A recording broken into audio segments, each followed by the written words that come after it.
Signe d'une consommation trop élevée de sucre.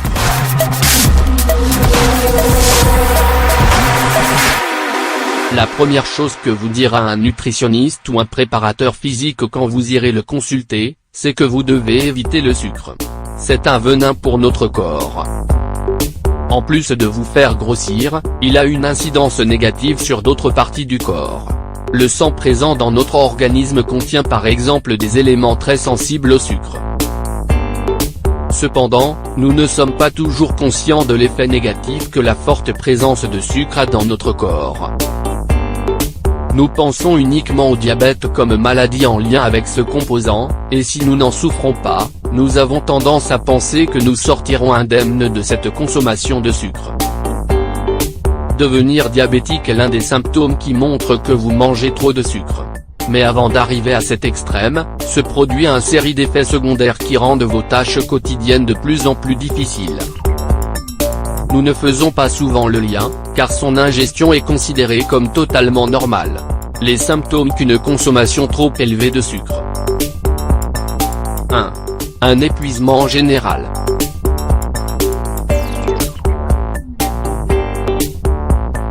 L'effet qu'il provoque est comparable aux drogues stimulantes. Tout d'abord, se produit une montée subite d'énergie mais qui redescend très rapidement, et à des niveaux inférieurs à ceux souhaités.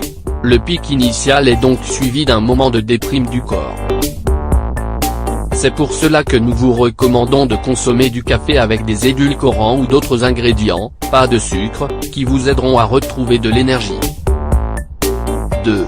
Les troubles alimentaires, l'addiction au sucré. Comme nous le disions précédemment, nous parlons d'une substance aux effets très similaires à ceux des drogues. Ainsi, avoir trop de pensées en lien avec les aliments sucrés est un symptôme de l'addiction au sucre. Il est possible que la relation soit une véritable relation de dépendance. Cela vient du fait que l'être humain a besoin de glucose pour survivre. Ainsi, plus nous en ingérons, plus notre cerveau nous en demande. C'est pourquoi, on ajoute du sucre dans les produits les plus impensables comme les gâteaux apéritifs ou la viande. 3. Les changements d'humeur.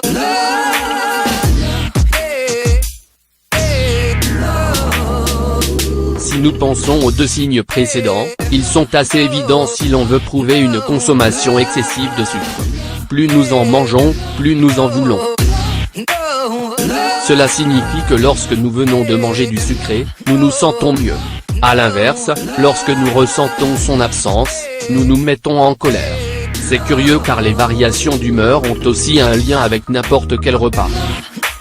Tous les produits qui sont passés par un processus industriel contiennent du glucose, donc la question du syndrome d'abstinence se pose devant chaque aliment. 4. Le sucre fait grossir.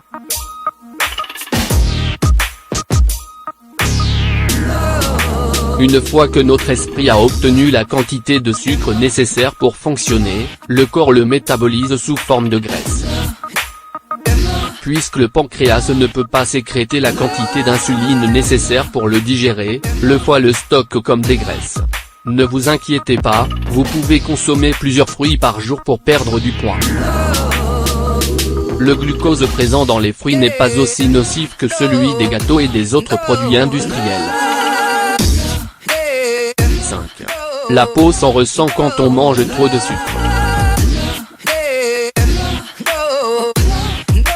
Digérer le sucre demande de l'insuline, une puissante substance qui traverse le corps dans de fortes quantités lorsqu'on ingère du sucre à l'excès.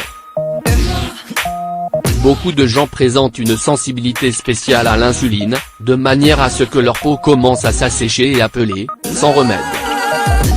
Il est évident que le marché vous propose de nombreux produits pour améliorer cette condition, mais nous vous suggérons de diminuer votre consommation de sucre pour savoir quelle est sa cause. 6. Il baisse la tension.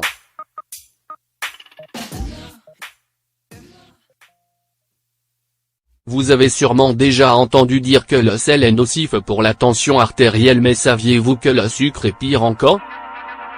Une étude a démontré qu'il existe un plus gros effort cardiaque, car il est plus compliqué à métaboliser.